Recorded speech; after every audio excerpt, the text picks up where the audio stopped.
Did you know there was once a plague where people couldn't stop dancing until they dropped dead? In 1518, the streets of Strasbourg turned into a nightmare stage, where dance became a death sentence. It started quietly, in July.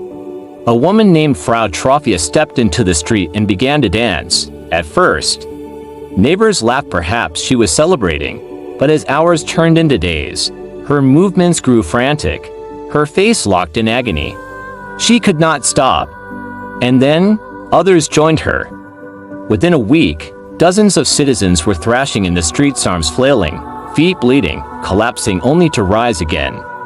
By the end of the month, nearly 400 people were caught in the frenzy, moving as if puppets pulled by invisible strings.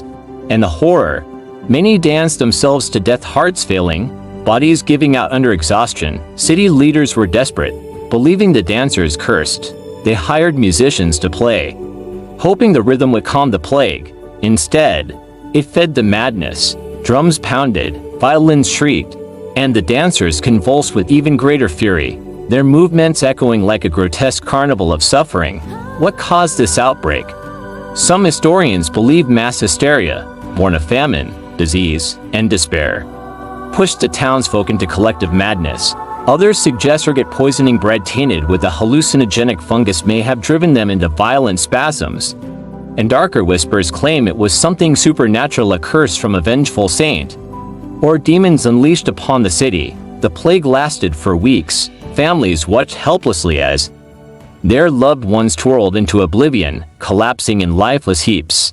The city eventually built shrines, begging for divine intervention, but by then, dozens had perished. The dancers had become martyrs to an invisible force.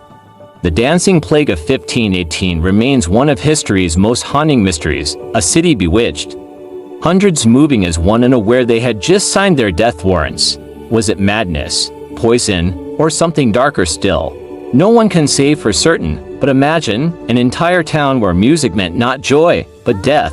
And even centuries later, the echo of their footsteps still lingers, ghostly rhythms in a dance that never truly ended.